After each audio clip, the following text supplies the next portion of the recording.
Stories about food waste are pretty well everywhere these days, and yet despite individual and local and regional efforts to counter waste of all sorts, the piles of rot and trash keep growing. Do we need to go visit a municipal landfill to really get it? Do we need to lobby our politicians better? Do we need to make more smoothies and soups? Or are humans just wasteful by nature?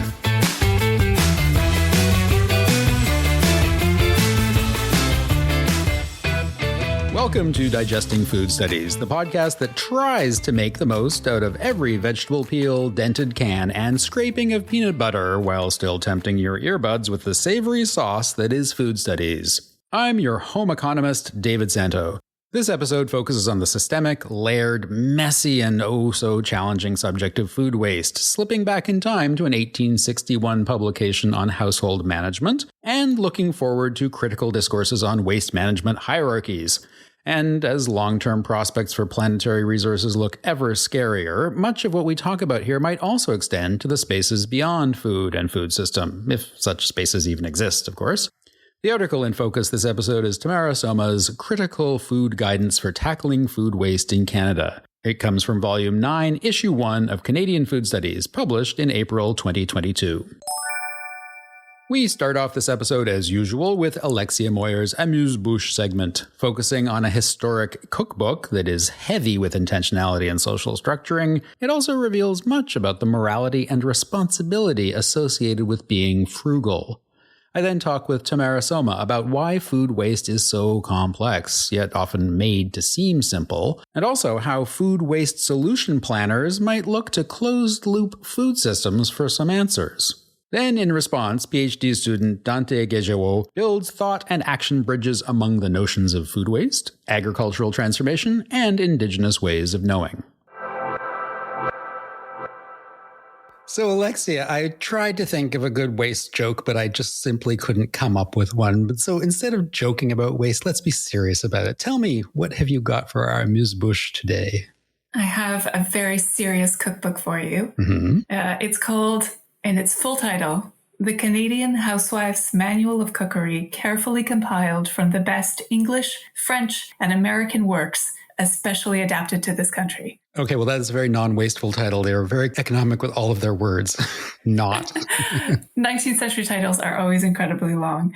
It was published in 1861 in Hamilton, Ontario, by Henry Richards and published by William Gillespie. And I want to focus on the title because it gives us, first of all, a clue into the state of publishing in Canada in the 19th century, which had this common practice of compiling writings from existing texts from neighboring countries and cultures while seeking to adapt to a Canadian context. So what is specifically Canadian is not overtly articulated in the prefatory materials, but there is attention to ingredients which can be readily found by Canadian cooks. So yeah, what is Canadian? The giant question that lurks on all of our lips. Go on. The question I'm wondering about is who is the intended audience of this book?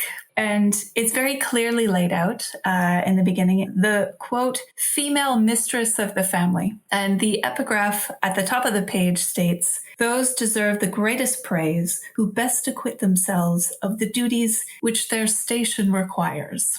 Ooh, that sounds both empowering and disempowering at the same time. Exactly. So what are the duties of the female mistress of the family in 1861? Here's a helpful list as laid out to us. To attend to the nursing and at least early instruction of children and rear a healthy progeny in the ways of piety and usefulness. To preside over the family and regulate the income allotted to its maintenance. To make home the sweet refuge of a husband fatigued by intercourse with a jarring world. Oh, those jarring worlds. Sorry. Note my emphasis. To be his enlightened companion and the chosen friend of his heart. Interestingly, for 1861, it places female management on par with male earnings potential. That's the compliment, right? If you bring in money, you also want to make sure you're economic with it. So it's a partnership. Yeah, so it states many families are indebted to their prosperity full as much to the propriety of female management as to the knowledge and activity of the father. But these tasks, and I think this is the important part, are discrete. So they're separate and they're to be maintained. Key to this epigraph and to the book as a whole is this idea of station, of keeping to one's rank as assigned by gender and class. To be stationary is best. So like so many publications, whether they're coming from a church or a government or some sort of social ordering system, it's about control. Absolutely. Yes. So what is the point of this book? It's partly about recipes, and it's partly about helping readers to reduce food waste, or more broadly speaking, reduce household waste, which is not just food. It's about managing all the resources of a household, whether that is time and ultimately money. And there are tips and tricks throughout, from where and how to store dry goods to prevent insect infestations, how to wash knives properly, just the blade and not the wooden handle so that you don't wear it out. Wow. Yeah, there are various understandings of waste and wasteful habits and behavior. One is tidiness. It is recommended that everything be kept in its proper place. Not just a matter of aesthetics here. It's really the purpose is to save time looking for an item. It sort of echoes of like the 1950s ergonomic studies, like reducing number of steps within a kitchen. Yes, yes. Another positive attribute in the household is the ability and wherewithal to keep household items in good repair. So to make proper use of your tools, like you don't use a vegetable peeler to shave your legs. Well, I do. Why not? Could you imagine the carnage? Okay, so I added that last part in there. Another good habit is keeping to a schedule. So planning out the work of the day early with one's domestic servants. I always give orders early to my servants so that they have the time to do the work. It's really about being well organized. Well, it's fairness. You need them up at 4:30 in the morning so that you can give the hour-long description of what to do. I basically stand in front of the mirror for an hour every day and tell myself what to do. You and I don't have paid staff, but many Canadians did at this time. Domestic service was a major source of employment and not just reserved for the upper classes. Knowing how to properly carve meat is another thing. And it's really not just about appearances. It's really knowing how to cut the meat as close to the bone as possible so that you reduce the waste, and then using the bones to do other things like making stocks and broths. What I'm getting from this whole description, and maybe this is a clue as to the author's intention, is, in colonial history, if they were using this place as a land from which to extract resources, having the people living here and extracting them, you wouldn't want them to be using up too many of those resources or wasting the resources that had been extracted in order to, benefit the colonizer's home country. Mm-hmm. So there's this very colonial undercurrent to this, or maybe overcurrent, which is weird because today when we talk about being mindful of waste, and, indeed there's an enormous discussion about how much food is wasted in all sorts of different parts of the food production web. It's not about saving the colony or saving the colonizer. It's about saving the planet more broadly. It's about not over-extracting from the places where we draw our resources and not using up, fossil fuels particularly. Maybe that is still colonial. I don't know. Yeah, it's clear that in some ways the narrative around household waste has changed, and some things have remained the same. One of the questions is why would this book from 1861 matter to us? Mm-hmm. It's partly because some of the language kind of carries over into this contemporary Canadian context. So food waste occurs at several points within the food cycle: post-harvest processing, distribution, retail, in the food service industry, and also at the household level. And an article by Carly Fraser and Kate Parizeau, also published by Canadian Food Studies, looks at the fact that approximately half of food waste occurs in households. Now, the measurement of that household waste, I still have to do a little bit of digging on that. But where Parizeau's and Fraser's article really speaks to me is the fact that they highlight that food waste management has been constructed to fall along gendered lines. Yes. So in other words, overwhelmingly, waste management has been regarded as women's work, both in 1861 and still today.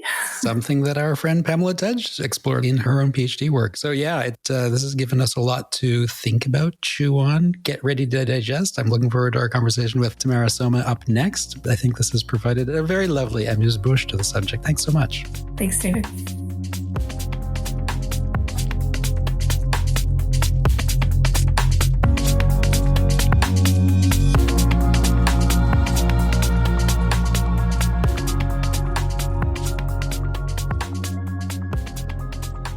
Tammara Soma is an associate professor at the School of Resource and Environmental Management at Simon Fraser University in British Columbia. Her research brings together food systems planning, indigenous food sovereignty, food loss and waste, food systems resiliency, and circular food economies. Tammara serves science and society in numerous ways, including with the Global Institute for Agritech and the World Wildlife Fund of Canada, among other organizations.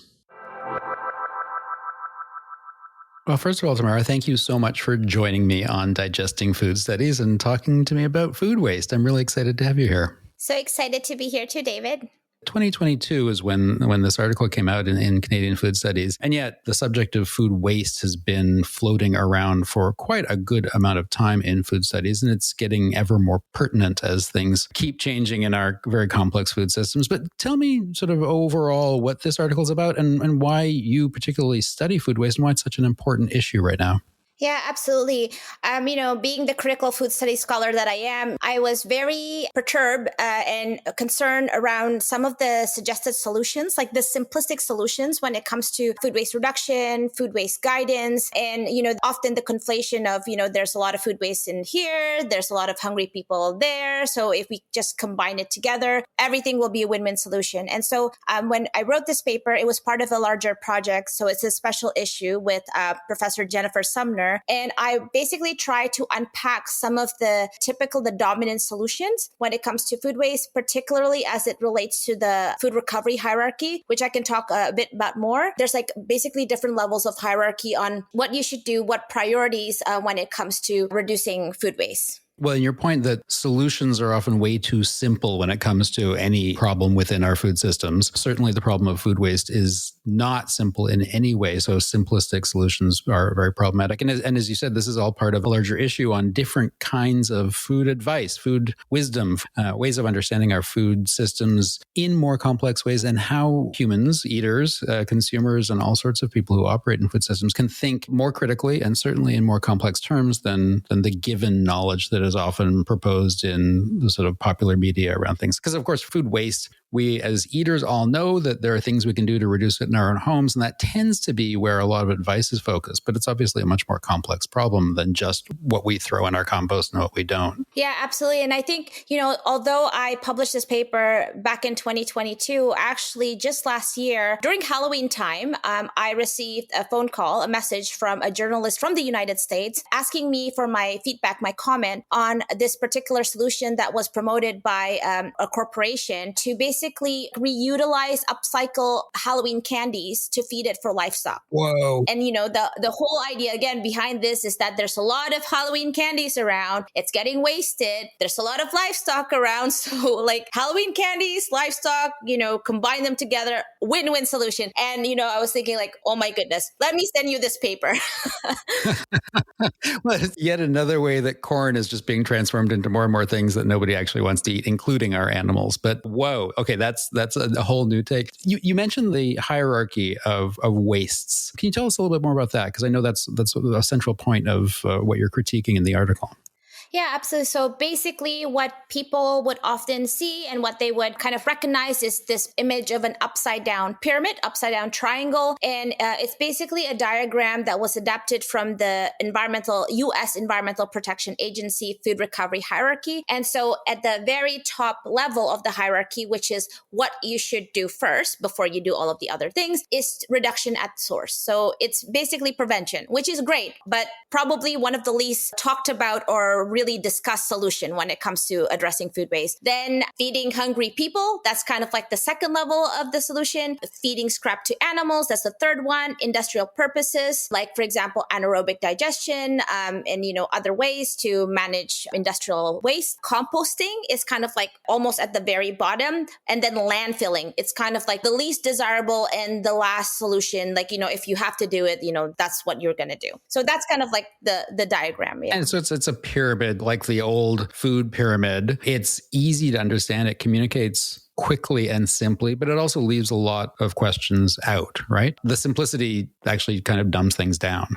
Absolutely. And the thing is, when we think about this pyramid, and this is where the critical piece comes in, and what this paper talks about is we don't often talk about the issue of scale. And at the end of the day, also, it leaves very little room to question the industrial food system. Because again, like if you think about the Halloween candy example, well, technically I'm like, that's great because that's the third level of the priority, which is feeding scraps to animals. And so like, you've done a great thing. Go pat yourself in the back. And so what I wanted to do with this paper is really kind of like unpack, and really think about how we can address the root causes of food waste rather than just put a bunch of Band-Aid stopgap solutions. Yeah, because food waste is not just, there are many places that food waste happens. The consumer food waste is not just about that. Waste at the site of production, I know, is a major issue. Sometimes it's an issue of fruits and vegetables, for example, not looking pretty enough to go into the mainstream industrial food chains. And so they don't get harvested or they don't make it into the retail environment. There's waste produced in transformation. There's waste produced all along the food web or all throughout the food web. And that's where it gets super complicated and very invisible for most day-to-day eaters to see, right? As scholars, we sort of can perceive this through our research, but as regular eaters, consumers, even the producers themselves do not get to see all the steps along the food web. So it's hard for us to both perceive the larger systemic problems and then respond to them. Is that fair?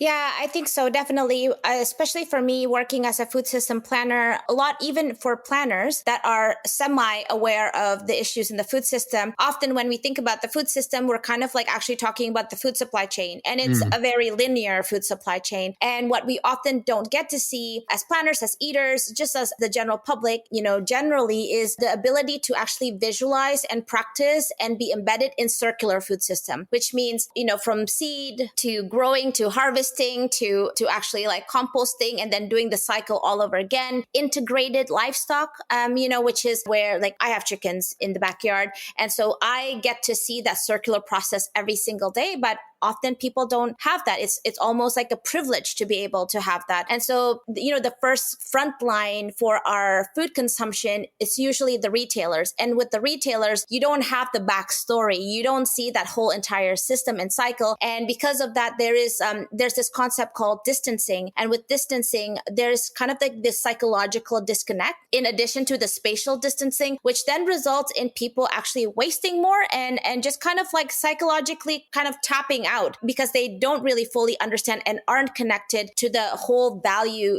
system of the animals, the labor, and all of that embedded connection within the food that they're eating. Yeah. Well, and circularity, and you see diagrams of circular systems in research articles or in newspaper magazine articles, and it seems sort of simple. It says, oh, that makes sense. The outputs of one part of the process become the inputs of another part of the process. And that reduces waste, that maintains energy within the system. It sounds good, but it's also really hard to enact as an individual. And so that's part of where the sort of distancing becomes an issue for people not taking action or acting in ways that continue the problematic parts of the cycle rather than the positive potential of the cycle. Yeah. And I think if you think about how neighborhoods are planned and how cities are designed, the kind of conventional North American dominant way is actually to completely silo and separate things, right? Like when you think about what planners do, you kind of like want to separate the industrial farms from residential, but that's because it's industrial farming. Whereas if you're not doing the industrial farming, it is possible for humans to live side by side with small scale agroecological biodiverse practices. Actually, it's a great thing. You'll have lots of butterflies,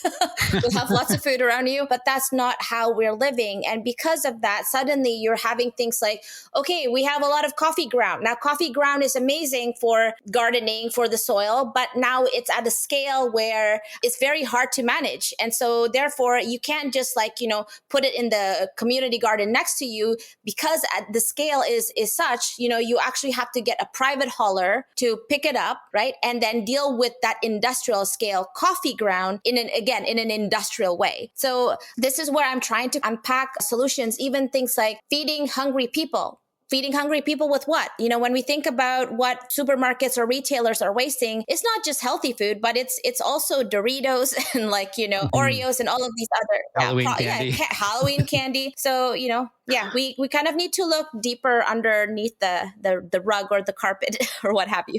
Yeah, I feel like over the last 10 years, the discourse around food waste has appropriately gotten more complex. And we started out with sort of facts and figures. It was like, okay, somewhere between 30 and 50% of all food is wasted, and it gets wasted at multiple different sites. But it was really very much about numbers and the idea that if you were wasting 50% of the food, then that 50% could go to feed, as you've said, hungry people somewhere else, sort of in an abstract, distant reality that we don't have much contact with as the individual. But over time, it feels like the conversation, the discourse, the academic research in particular, has gone in multiple new directions that go beyond mere facts and figures and start to really deal with what's always going on in food, is that it's systemic. It's a system of systems. And so what do you see as sort of the next step, either in your own research on food and waste or in the larger conversation that we need to not just keep having, but draw solutions out of? So in the article, I highlight, especially because this article covers a social innovation lab that my team, like the food systems lab team, we worked on while we were in Toronto. We really wanted to center Indigenous voices. This is because I think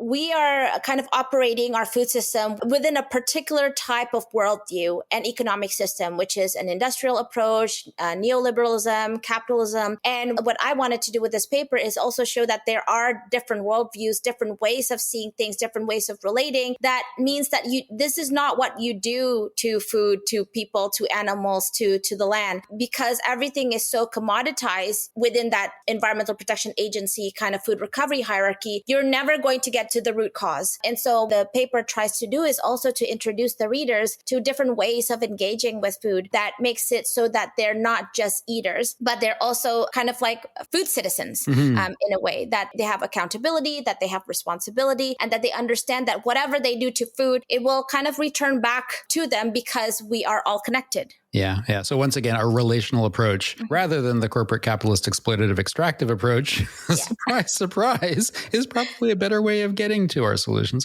This has been a wonderful conversation. I would love to go deeper into it, but what I will do is, in fact, invite our listeners to look at some of the other articles that you've written, as well as the other articles on food waste and on relationality more broadly as a longer term, broader set of solutions to a lot of our problems. But I thank you so much for sharing your insights, for keeping it very clear and helping people understand how to think and do in different ways that we're not used to because we're also formed within this contemporary era of food. Thank you so much, Tammara.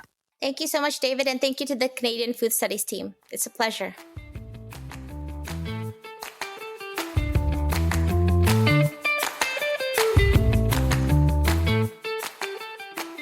Dante Gbejewoh is a PhD candidate in environmental studies at Queen's University and a member of the Kingston Food Policy Council. His research examines on-farm conservation activities such as seed saving, as well as agricultural transformation in southeastern Ontario more broadly.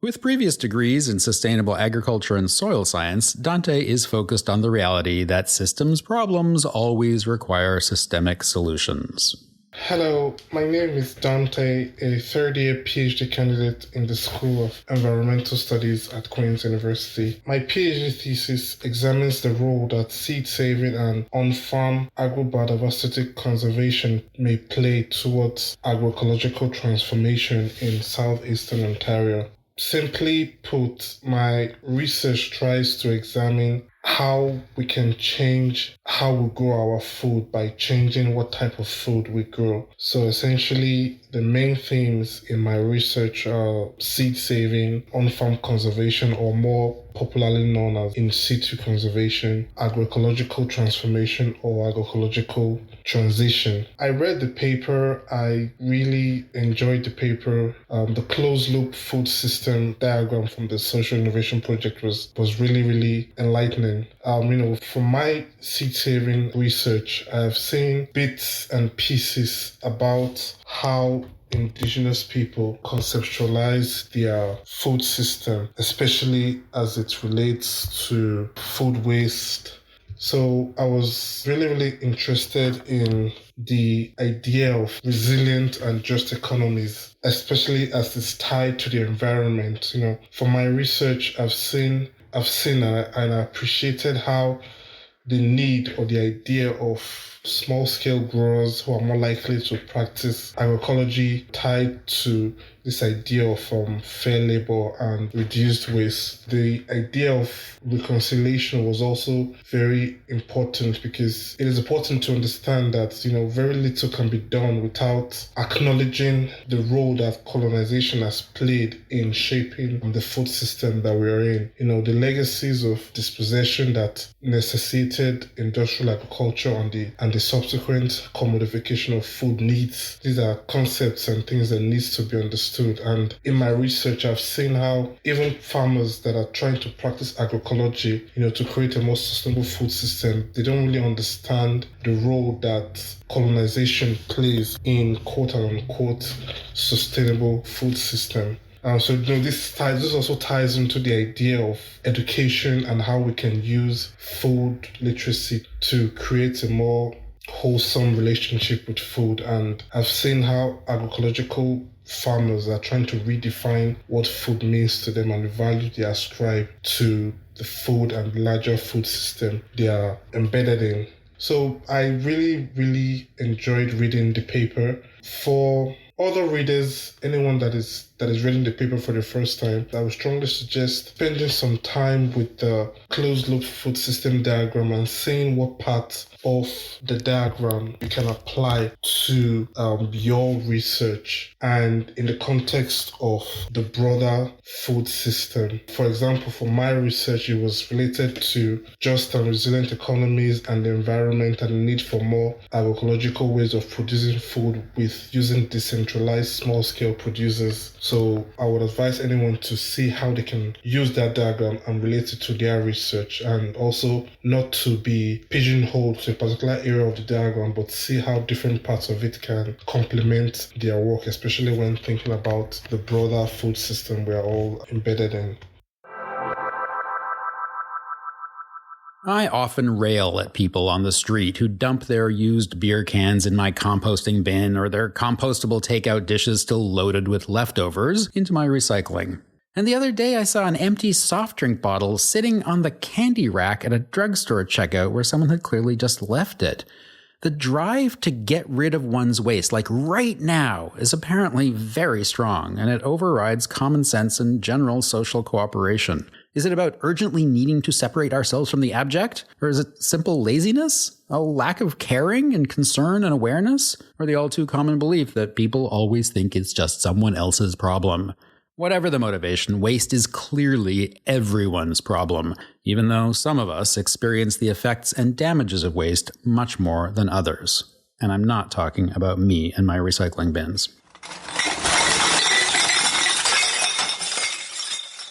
Thank you very much to this episode's attentive and conscientious guests Alexia Moyer, Tammara Soma, and Dante Gbejewoh. Our scrupulous and sensible executive producers are Rachel Engler-Stringer, Laurence Godin, Charles Levko, Phil Loring, and Kristen Lowett. I'm the podcast's inventory manager, David Santo. Check out the show notes for additional links and details about our guests, and don't forget to like, comment, and rate the show so that more folks can come to this digestion party. Or just tell 10 friends to come and listen to the show. If you tell them nicely, they'll be sure to trust your good judgment, won't they? Adages like waste not, want not, or a stitch in time saves 9 seem kind of anachronistic these days. Not so much in terms of what they're actually communicating, but more in the sense that they just sound lessony or didactic, but also judgmental. In the current era of extreme self-expression and the often over-valorization of individuality, those formerly unifying and common-sense expressions can seem trite. But is it really so problematic to have common values about thriftiness, economy, and care? Do we need to self-express through a laissez-faire attitude or a lack of worry about resource sharing? Oh well, it's not like one bad apple spoils the barrel, and we certainly don't all have to cry over spilled milk. Or maybe we do.